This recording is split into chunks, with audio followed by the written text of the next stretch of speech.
வணக்கம். டாப் 10 தேசம் சர்வதேசம் பகுதியில் செய்திகளை அடுத்தடுத்து பார்க்கலாம்.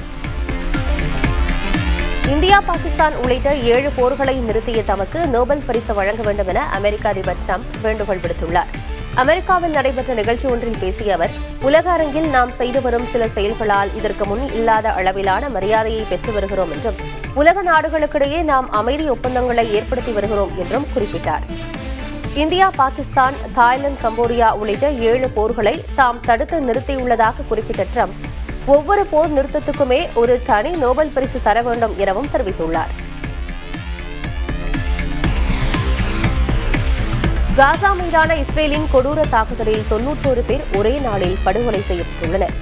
காசா பகுதியை முழுவதுமாக ஆக்கிரமிக்கும் நோக்கில் அங்குள்ள மக்களை இஸ்ரேல் ராணுவம் படுகொலை செய்து வருகிறது. ஹமாஸ் இயக்கம் மீதான தாக்குதல் என கூறி மக்களின் குடியிருப்புகளை இஸ்ரேல் தரைமட்டமாக்கி வருகிறது. வெடிமருந்து நிரப்பப்பட்ட ரோபோக்கள் பயன்படுத்தப்படுவதாக கூறப்படுகிறது. கடந்த 2 ஆண்டுகளாக நடைபெற்று வரும் இந்த போரில் குழந்தைகள் உட்பட 65,000க்கும் மேற்பட்டோர் படுகொலை செய்யப்பட்டுள்ளனர். இஸ்ரேலின் இடைவிடாத தாக்குதல் காசா மக்களை கதிகலங்க வைத்துள்ளது. ஏராளமானோரின் வீடுகள் குண்டுவீச்சால் தரைமட்டமாக்கியுள்ளன.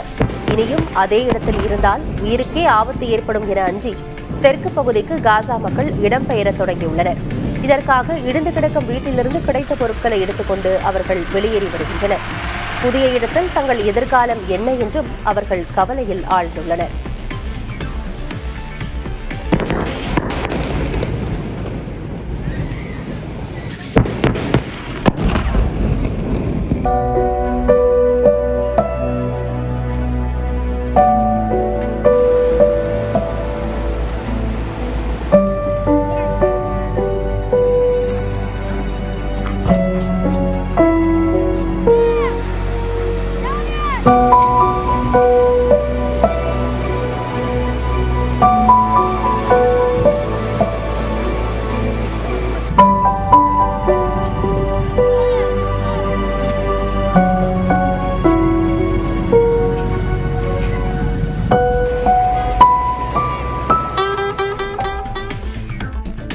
கையில் ஒரு பொம்மை குழந்தையுடன் இஸ்ரேலின் குண்டு துளைத்த சுவரின் வழியாக சுக்குநூறாய் உடைந்து கிடக்கும் வீடுகளை அமைதியாக பார்த்துக் கொண்டிருக்கிறார்கள் சிறிய காசா சிறுமி. உலகின் எந்த குழந்தையும் இந்த வயதில் பார்த்திடக்கூடாத ஒரு கொடிய நிகழ்வை எந்த சலனமும் இல்லாமல் பார்க்கும் அந்த சிறுமியின் சிறு அமைதி காண்போரை அமைதி இழக்கச் செய்கிறது. சமூக வலைதளங்களில் வைரலாக பரவி வரும் இந்த காணொளி சத்தமில்லாமல் எத்தனையோ கேள்விகளை உலக சமுதாயத்தை நோக்கி கேட்கிறது.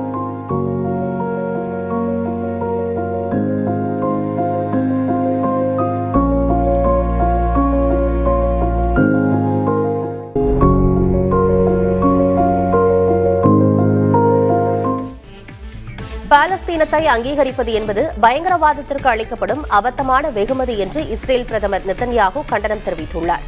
பிரிட்டனின் அங்கீகாரம் தொடர்பாக பேசிய அவர், பாலஸ்தீனத்தை சர்வதேச நாடுகள் அங்கீகரிப்பது குறித்து ஐநாவிலும் சர்வதேச மன்றங்களிலும் முறையிட இருப்பதாக தெரிவித்தார். பாலஸ்தீனத்தை அங்கீகரிப்பது என்பது இஸ்ரேலின் இருப்புக்கு விடுக்கப்படும் அச்சுறுத்தல் எனவும் நெதன்யாகு குறிப்பிட்டிருக்கிறார். இந்த சூழலில் நியூயார்க்கில் நடைபெற இருக்கும் ஐநா பொதுசபையில் பிரான்ஸ், கனடா, பெல்ஜியம், ஆஸ்திரேலியா ஆகிய நாடுகள் பாலஸ்தீனத்தை அதிகாரப்பூர்வமாக அங்கீகரிக்கும் என்று எதிர்பார்க்கப்படுகிறது. இனப்படுகொலையில் ஈடுபட்டு வரும் இஸ்ரேலுடன் உறவுகளை துண்டிக்க வலியுறுத்தி கிரீஸ் நாட்டில் மக்கள் போராட்டத்தில் ஈடுபட்டனர். ஏதென்ஸில் உள்ள நாடாளுமன்ற கட்டடம் முன்பு போராட்டம் நடத்தியவர்கள் கையில் பாலஸ்தீன கொடியை ஏந்தியிருந்தனர். இஸ்ரேலுடனான ராணுவ, வர்த்தக, கலாச்சார உறவுகளை கைவிட வேண்டும் என்றும் போராட்டக்காரர்கள் வலியுறுத்தினர். நூற்றுக்கணக்கானோர் இந்த போராட்டத்தில் பங்கேற்றனர். லெபனானின் தெற்கு பகுதியில் இஸ்ரேல் நடத்திய ட்ரோன் தாக்குதலில் 3 குழந்தைகள் உட்பட 5 பேர் கொல்லப்பட்டனர். லெபனான் மக்களை இஸ்ரேல் படுகொலை செய்துள்ளதாக அந்நாட்டு அதிபர் ஜோசப் கலீல் அவுன் கடும் கண்டனம் தெரிவித்துள்ளார். அமைதி ஒப்பந்தம் இருந்தபோதிலும் இஸ்ரேல் லெபனானுக்குள் தொடர்ந்து தாக்குதல்களை மேற்கொண்டு வருகிறது. ஹிஸ்புல்லாவை குறிவைத்தே தாக்குதல் நடத்துவதாக இஸ்ரேல் கூறுகிறது. இஸ்ரேலின் இந்த செயலை நிறுத்த சர்வதேச சமூகம் அழுத்தம் கொடுக்க வேண்டும் என்று லெபனான் அதிபர் ஐக்கிய நாடுகள் சபையில் கோரிக்கை விடுத்தார்.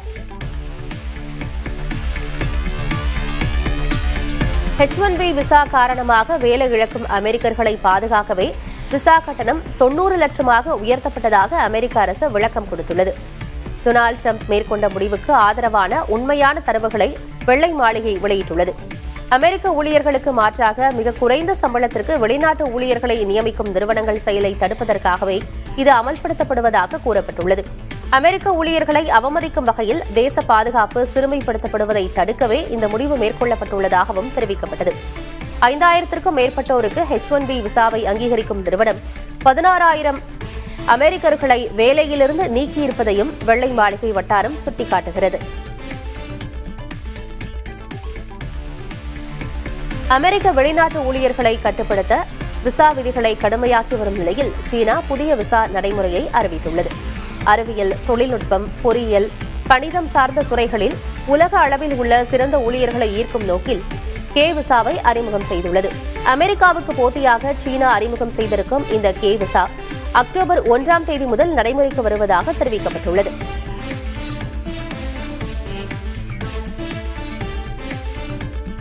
பால்டிக் கடலுக்கு மேலே நடுநிலை வான்பரப்பில் நுழைந்த ரஷ்ய உளவு விமானத்தை ஜெர்மன் விமானப்படை பின்தொடர்ந்தது. நேட்டோவின் உத்தரவின் பேரில் ஜெர்மனி இந்த நடவடிக்கையை மேற்கொண்டது. ஆரம்பகட்ட ஆய்வுக்கு பிறகு அது ரஷ்யாவின் IL-20M உளவு விமானம் என உறுதி செய்யப்பட்டது. ஏற்கனவே ரஷ்ய போர் விமானங்கள் எஸ்டோனியாவின் வான்பரப்பிற்குள் அத்துமீறி நுழைந்த சம்பவம் சர்ச்சையை ஏற்படுத்தியிருந்தது. இந்த சம்பவங்கள் நேட்டோ மற்றும் ரஷ்யா இடையேயான பதற்றத்தை அதிகரித்துள்ளன. இந்நிலையில் ரஷ்யாவின் இத்தகைய அத்துமீறல் குறித்து நேட்டோ கவுன்சில் செப்டம்பர் 23இல் விவாதிக்க உள்ளது. நேட்டோ வான் பாதுகாப்பு திட்டத்தின்படி பிரிட்டனின் RAF போர் விமானங்கள் போலந்தில் முகாமிட்டுள்ளன. ரஷ்ய விமானங்கள் போலந்து வான்வெளியில் அத்துமீறி பறந்ததாக குற்றச்சாட்டு எழுந்தது. இதற்கு எதிர்வினையாற்றும் வகையில் பிரிட்டனின் RAF டைபோன் போர் விமானங்கள் போலந்து நாட்டில் முகாமிட்டுள்ளன. நேட்டோ உறுப்பு நாடுகளுக்கான பாதுகாப்பிற்காக பிரிட்டன் அதன் போர் விமானங்களை போலந்திற்கு அனுப்பியுள்ளது.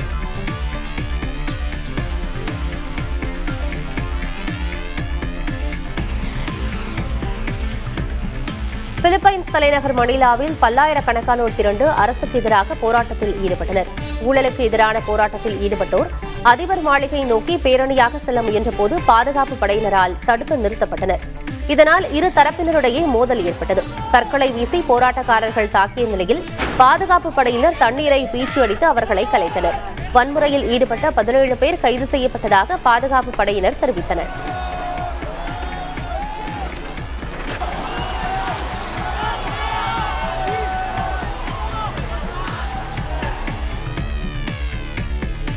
ஆப்கானிஸ்தானின் பக்ராம் விமானப்படை தளத்தை அமெரிக்காவிடம் ஒப்படைக்க வேண்டும் என டிரம்பின் மிரட்டலுக்கு அடிபணிய முடியாது என்று தாலிபான் அரசு திட்டவட்டமாக தெரிவித்துள்ளது.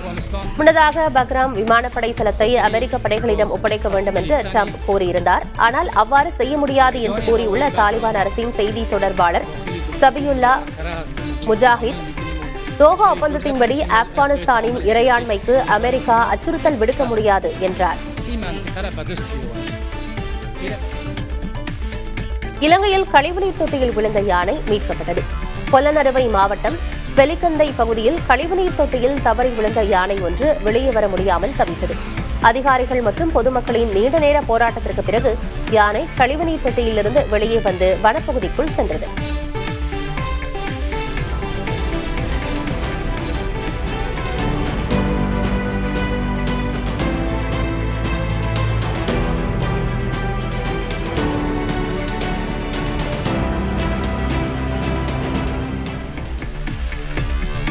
பாலஸ்தீன விவகாரத்தில் மோடி அரசின் நிலைப்பாடு அவமானகரமானது என காங்கிரஸ் கட்சி கடுமையாக விமர்சித்திருக்கிறது. காசா மீதான இஸ்ரேல் தாக்குதல் தீவிரமடைந்துள்ள நிலையில் ஆஸ்திரேலியா, கனடா மற்றும் பிரிட்டன் ஆகிய நாடுகள் பாலஸ்தீனத்தை தனி நாடாக அங்கீகரிப்பதாக அறிவித்துள்ளன. இந்நிலையில் பாலஸ்தீன மீதான இந்தியாவின் நிலைப்பாட்டை சுட்டிக்காட்டி மோடி அரசை காங்கிரஸ் கட்சி விமர்சித்திருக்கிறது. காங்கிரஸ் பொதுச் செயலாளர் ஜெய்ராம் ரமேஷ், இந்தியா ஏற்கனவே 1988இல் பாலஸ்தீனத்தை அங்கீகரித்துள்ளது என்றும், ஆனால் சமீபத்திய ஆண்டுகளில் மோடி அரசின் நிலைப்பாடு மிகவும் கோழைத்தனமாக உள்ளது என்றும் விமர்சித்துள்ளார். வயநாடு தொகுதியில் காங்கிரஸ் உட்கட்சி பூசல் அதிகரித்துள்ள நிலையில் பிரியங்கா காந்தி அங்கு 10 நாள் சுற்றுப்பயணம் மேற்கொண்டுள்ளார். செப்டம்பர் 12ஆம் தேதி முதல் அவர் தமது தொகுதியில் சுற்றுப்பயணம் மேற்கொண்டுள்ளார். தொகுதியில் உள்ள பல்வேறு முக்கிய பிரபலங்கள், மத தலைவர்களையும் சந்தித்து பேசி வருகிறார். பழங்குடியின மக்கள் மற்றும் கடந்த ஆண்டு நிலச்சரிவு நேரிட்டதில் பாதிக்கப்பட்ட மக்களையும் அவர் சந்தித்தார். அதே நேரத்தில் தொகுதியைச் சேர்ந்த காங்கிரஸ் தலைவர்களிடமும் எந்த ஆலோசனையும் மேற்கொள்ளாமல் தாமே இந்த சந்திப்புகளை மேற்கொண்டுள்ளதாக அவர் தெரிவித்தார். கடந்த வெள்ளிக்கிழமையன்று சோனியா, ராகுல் ஆகியோரும் தனிப்பட்ட பயணமாக வயநாடு வருகை தந்தனர். வயநாடு தொகுதியைச் சேர்ந்த முக்கிய காங்கிரஸ் நிர்வாகிகள் 5 பேர் அண்மையில் அடுத்தடுத்து தற்கொலை செய்து கொண்டதும் சர்ச்சையை ஏற்படுத்தியுள்ளது. பிரசாந்த் கிஷோர் போலி பெயர்களில் நிறுவனங்களை உருவாக்கி நூற்றுக்கணக்கான கோடி ரூபாய் மோசடி செய்துள்ளதாக பாஜக குற்றம் சாட்டியுள்ளது. பீகாரில் அவர் தொடங்கியுள்ள கட்சி முறைகேடுகளை செய்யும் நோக்கில் தொடங்கப்பட்ட அரசியல் புத்தாக்க நிறுவனம் என்றும் பாஜக விமர்சித்துள்ளது. பீகார் துணை முதல்வர் சாம்ராஜ் சௌத்ரியின் கல்வி தகுதி குறித்து பிரசாந்த் கிஷோர் கேள்வி எழுப்பியிருந்ததோடு அம்மாநில பேரவை தேர்தல் பரப்புரையில் பிரசாந்த் கிஷோரின் ஜன்சுராஜ் கட்சி அதிர்வுகளை ஏற்படுத்தி வருவது குறிப்பிடத்தக்கது.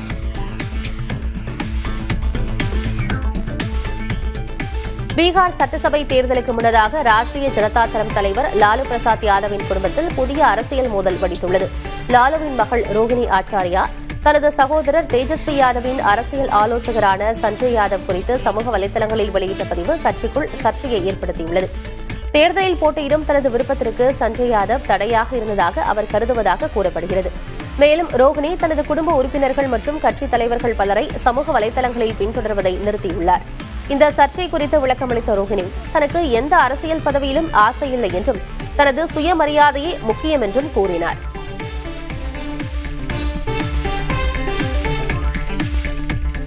ஜிஎஸ்டி வரி குறைப்பு யோசனையை முதலில் முன்வைத்தது மேற்கு வங்கம்தான். ஆனால் வரி குறைப்புக்கு மத்திய அரசு பெருமை கொள்வதாக மேற்குவங்க முதல்வர் மமதா பானர்ஜி விமர்சித்துள்ளார். ஜிஎஸ்டி குறைப்பால் மாநிலத்திற்கு 20,000 கோடி ரூபாய் வருவாய் இழப்பு ஏற்படும். ஆனால் மத்திய அரசு இதற்கு இழப்பீடு வழங்கவில்லை. அதே நேரத்தில் மத்திய அரசு திட்டங்களுக்கு உரிய நிதியையும் விடுவிக்கவில்லை என மமதா பானர்ஜி குற்றம் சாட்டியுள்ளார்.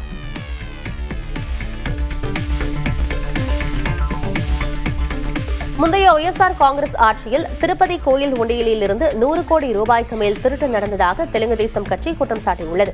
இந்த ஊழல் தொடர்பாக தெலுங்கு தேச கட்சி பொதுச் செயலர் நாரா லோகேஷ் வெளியிட்டிருக்கும் சிசிடிவி காட்சி ஆந்திர அரசியலில் பெரும் பரபரப்பை ஏற்படுத்தியுள்ளது.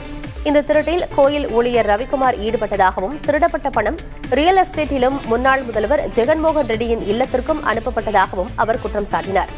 இந்த வழக்கை லோக் அதாலத் மூலம் முடிவுக்கு கொண்டுவரவும் முயற்சி மேற்கொள்ளப்பட்டதாக லோகேஷ் தெரிவித்தார். இது திருப்பதி தேவஸ்தான வரலாற்றிலேயே மிகப்பெரிய ஊழல் என்றும் உயர்நீதிமன்றம் இந்த வழக்கை சிஐடி விசாரணைக்கு உத்தரவிட்டுள்ளதாகவும் தெரிவிக்கப்பட்டுள்ளது.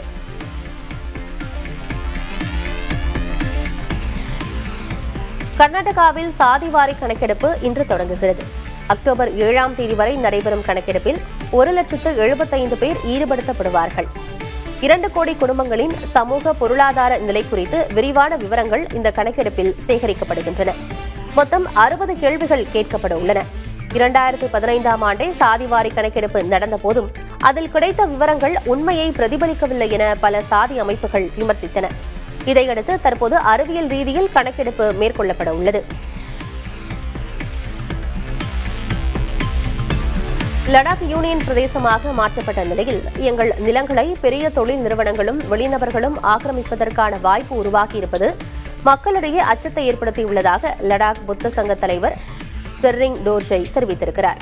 தங்களின் நிலம், கலாச்சாரம் மற்றும் வேலை வாய்ப்புகளை பாதுகாக்க லடாக்கிற்கு அரசியலமைப்பு பாதுகாப்பு வழங்க கோரி காலநிலை ஆர்வலர் சோனங் வாங்சுக் தலைமையில் உண்ணாவிரத போராட்டம் நடந்து வருகிறது. மாநில அந்தஸ்து, பழங்குடியினர் பாதுகாப்பு, தனி மக்களவை இடங்கள் மற்றும் காலியாக உள்ள அரசு வேலைவாய்ப்புகளை நிரப்புதல் ஆகியவற்றை வலியுறுத்தி லடாக் மக்கள் போராடி வருகின்றனர். மத்திய அரசு தங்கள் கோரிக்கைகளுக்கு உரிய முக்கியத்துவம் அளிக்காவிட்டால் போராட்டம் தொடரும் என தலைவர்கள் அறிவித்துள்ளனர். கேரளாவில் ஜெயிலர் 2 படப்பிடிப்பில் உள்ள நடிகர் ரஜினிகாந்த் தன்னை சந்திக்க வந்த ரசிகர்களை கையசைத்து உற்சாகப்படுத்தினார். படப்பிடிப்பு தளத்திற்கு காரில் சென்றபோது வழியில் காத்திருந்த ரசிகர்களை கண்டதும் காரில் இருந்தபடியே கையசைத்து கும்பிட்டு ரசிகர்களுக்கு தன் அன்பை வெளிப்படுத்தினார். அப்போது ரசிகர்கள் தலைவா என உற்சாகமாக முழக்கமிட்டனர். இந்த வீடியோ தற்போது சமூக வலைதளங்களில் வேகமாக பரவி வருகிறது.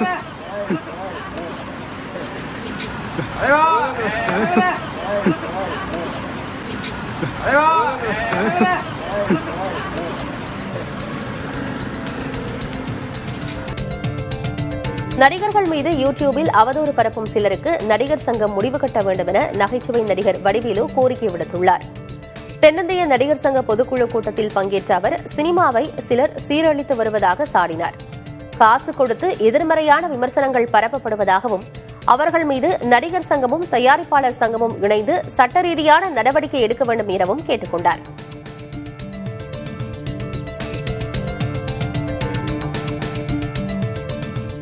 தீபாவளி பண்டிகை அக்டோபர் 20ஆம் தேதி திங்கட்கிழமை வருவதால் 3 நாட்கள் தொடர் விடுமுறை உள்ளது. இந்நிலையில் கடந்த ஆண்டை போல இந்த ஆண்டும் தீபாவளிக்கு மறுநாளையும் விடுமுறையாக அறிவிக்க வேண்டும் என ஆசிரியர்கள் உள்ளிட்ட அரசு ஊழியர்கள் கோரிக்கை வைத்துள்ளனர். கடைசி நேரத்தில் அறிவிக்காமல் ஊருக்கு சென்று திரும்பி வரும் வகையில் டிக்கெட் முன்பதிவு செய்ததற்கு வசதியாக முன்னரே அறிவிக்கும்படி கேட்டுக் கொள்ளப்பட்டுள்ளதாக கூறப்படுகிறது.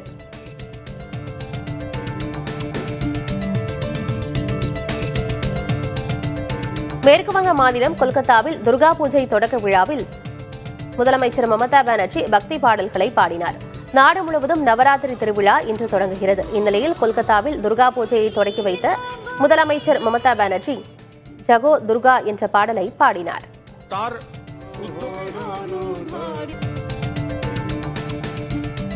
டெல்லி முதல்வர் ரேகா குப்தா தாண்டியா நிகழ்ச்சியில் நடனமாடியது சமூக வலைதளங்களில் வைரலாகியுள்ளது.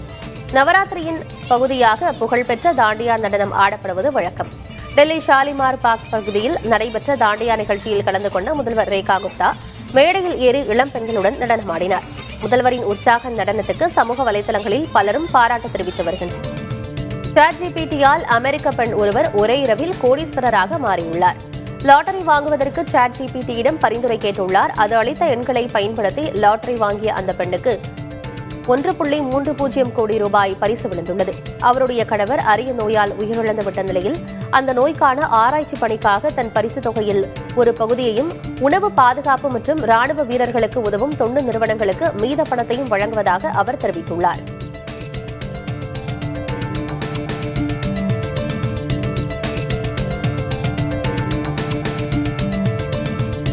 தங்கம் விலை தொடர்ந்து உச்சமடைந்து வருவதற்கு சீனாவும் ஒரு முக்கியம் என்று கூறப்படுகிறது. அமெரிக்காவுடனான வர்த்தக போர், சர்வதேச பணவீக்கம், முதலீடுகளில் சரிவு உள்ளிட்ட காரணங்களால் சீனா அதிக அளவில் தங்கத்தை வாங்கி குவிப்பதாக கூறப்படுகிறது. இதனால் தங்கத்துக்கான தேவை அதிகரித்திருப்பதாகவும் அதன் விளைவாக விலை உயர்வதாகவும் நிபுணர்கள் கூறுகின்றனர்.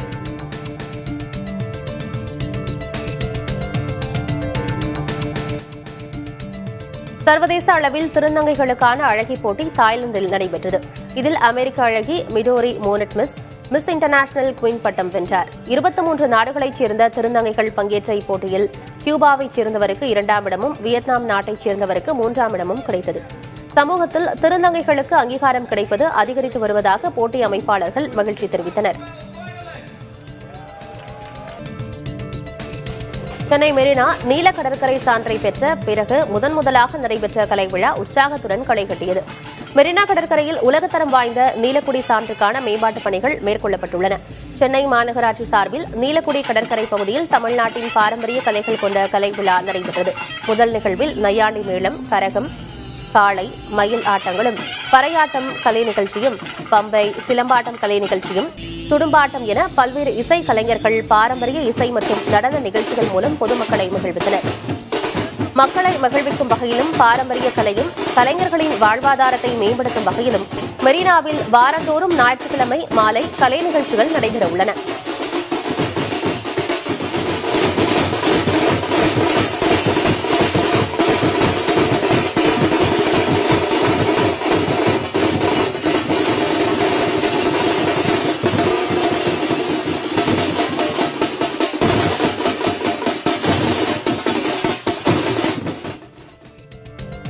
திருநெல்வேலி பாளையங்கோட்டையில் உள்ள ராமசுவாமி கோயிலில் வழுக்குமரம் ஏறுதல் நிகழ்ச்சி நடைபெற்றது. இதையொட்டி பெண்கள், சிறுமிகளின் கோலாட்டம் உள்ளிட்ட கலை நிகழ்ச்சிகள் நடைபெற்றன.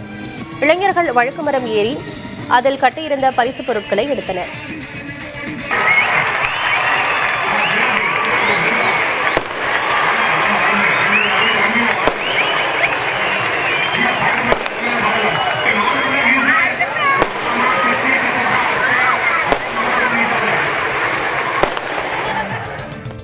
சிவகங்கை அருகே பள்ளிவாசலில் அனைத்து சமுதாய மக்களும் இணைந்து நடத்திய மத நல்லிணக்க விருந்தில் ஏராளமானோர் கலந்து கொண்டனர். கரிசல்பட்டி முஹைதீன் ஆண்டவர் பெரிய பள்ளிவாசலில் மிலாடி நபியையொட்டி ஆண்டுதோறும் மத நல்லிணக்க கந்தூரி விழா கொண்டாடப்பட்டு வருகிறது. இந்த ஆண்டுக்கான விழாவில் 1000 கிலோ ஆட்டிறைச்சி, 800 கிலோ அரிசி, 100 கிலோ நெய், 4000 முட்டைகளுடன் 5000 பேருக்கு நெய்ச்சோறு பரிமாறப்பட்டது.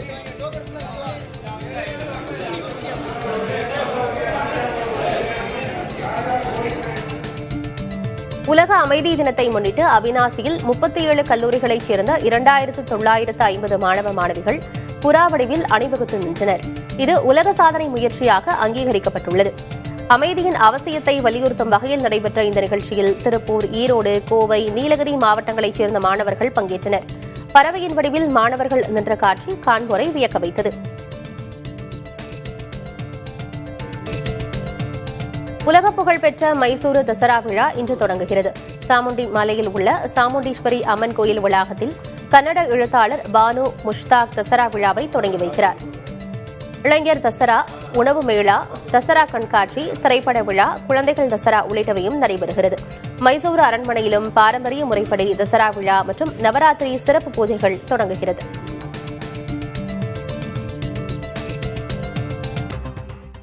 இனிவரும் செய்திகளை தொடர்ந்து அடுத்தடுத்து பார்க்கலாம்.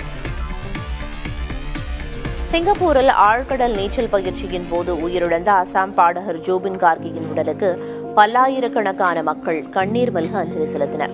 சொந்த ஊரான அசாம் மாநிலம் கவுஹாத்திக்கு கொண்டுவரப்பட்ட பாடகர் ஜூபின் கார்கியின் உடல் சுமார் 25 கிலோமீட்டருக்கு அவரது இல்லம் வரை ஆம்புலன்ஸில் ஊர்வலமாக கொண்டு செல்லப்பட்டது.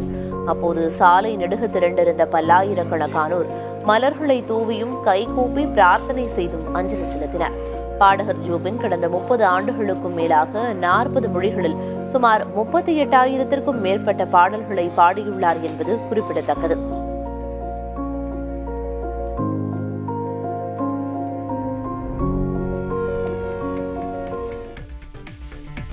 மறைந்த நடிகர் எம்.ஆர். ராதாவின் மனைவியும் நடிகைகள் ராதிகா, நிரோஷா ஆகியோரின் தாயாருமான கீதா ராதா காலமானார். அவருக்கு வயது 86. வயது மூப்பு மற்றும் உடல்நலக்குறைவு காரணமாக கீதா ராதா காலமானதாக தெரிவிக்கப்பட்டுள்ளது. அவரது உடல் சென்னை போயஸ் கார்டனில் உள்ள இல்லத்தில் அஞ்சலிக்காக வைக்கப்பட்டுள்ளது. சென்னை பெசன்ட் நகரில் உள்ள மின்மயானத்தில் இன்று உடல் தகனம் செய்யப்படும் என தெரிவிக்கப்பட்டுள்ளது.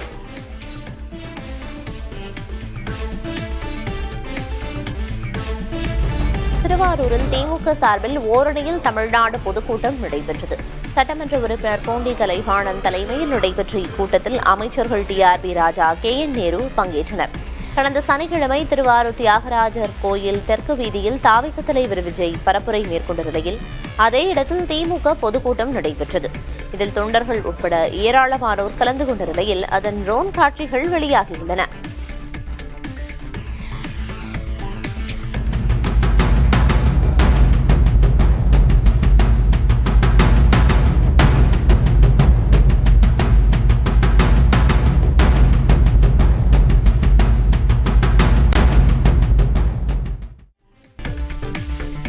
அமெரிக்காவில் படிப்பது தொடர்பாக மாணவர்கள் விசாரணை செய்வது ஓராண்டில் 46% குறைந்துள்ளதாக ஐடிபி எஜுகேஷன் என்ற நிறுவனத்தின் ஆய்வில் தெரியவந்துள்ளது. சர்வதேச அரசியல் நிலவரம் காரணமாக மாணவர்கள் அமெரிக்கா, கனடா ஆகிய நாடுகளுக்கு படிக்கச் செல்லும் திட்டத்தை சீர்குலைத்துள்ளதாக அந்நிறுவனத்தின் மண்டல இயக்குநர் பியூஷ்குமார் தெரிவித்துள்ளார். அமெரிக்க அதிபர் டிரம்ப் பதவியேற்கும் முன்பிருந்தே இந்த நிலை ஆரம்பித்து விட்டதாகவும் அதனால் ஜூன் மாதம் முதலாகவே விசா ஒப்புதல் விகிதம் குறைந்துவிட்டதாக அவர் தெரிவித்துள்ளார்.